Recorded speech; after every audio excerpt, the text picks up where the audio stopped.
Olha, a questão do aborto é com toda certeza um dos debates mais complexos e, vamos ser sinceros, mais pessoais que a gente tem no Brasil. É um assunto que mexe com ética, com saúde pública e, lá no fundo, com um choque direto entre direitos fundamentais que a nossa própria Constituição protege. Vamos tentar entender como essa tensão toda se desenrola. A resposta que vem primeiro à cabeça parece simples. Sim, é crime. Mas essa definição da lei é só o comecinho de uma conversa muito, mas muito mais profunda. Será que um artigo de lei, sozinho, consegue resolver uma questão com tantas camadas? A resposta curta é não. E é por isso que a gente está aqui, para ir além do óbvio. Certo, então vamos começar pela base de tudo. Para a gente conseguir entender o debate, o primeiro passo é olhar para a lei que rege o assunto. E a gente está falando do Código Penal Brasileiro, que, só para constar, é lá de 1940.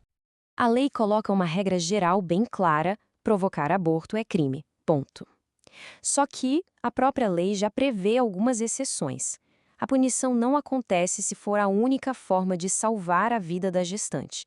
Também não há punição em gestações que são resultado de estupro e, mais recentemente, uma decisão muito importante do STF adicionou uma terceira possibilidade, nos casos de fetos anencéfalos, por entender que não existe chance de vida fora do útero. E é exatamente aqui que a discussão para de ser só sobre o Código Penal e vira um baita dilema constitucional. O debate, na verdade, não é sobre uma única regra, mas sim sobre a colisão de dois valores gigantescos, e os dois são defendidos pela nossa Constituição.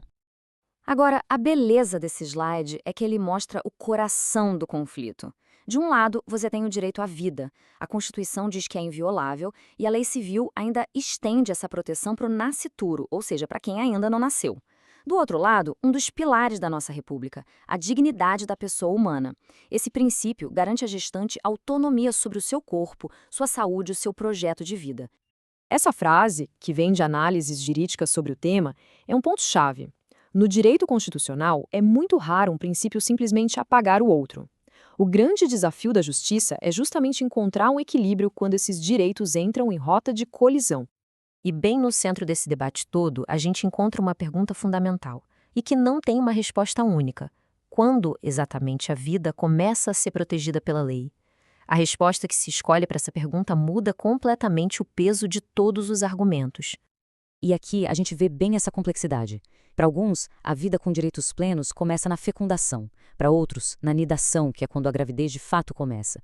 Tem gente que defende que o marco é a formação do sistema nervoso, ou quando o feto já pode sobreviver aqui fora, ou somente no nascimento. A ciência, a filosofia e a religião dão respostas diferentes, e a lei precisa navegar nesse mar de incertezas.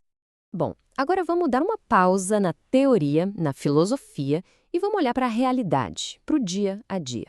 Porque, independentemente do que a lei diz, a criminalização do aborto tem consequências diretas e muito, muito graves para a saúde pública no Brasil. Esse número é de chocar. As estimativas indicam que mais de 1 milhão de abortos acontecem todos os anos no Brasil.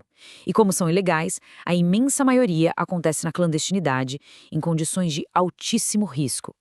O ponto central aqui é o seguinte: criminalizar não faz o aborto deixar de existir, só faz com que ele se torne inseguro.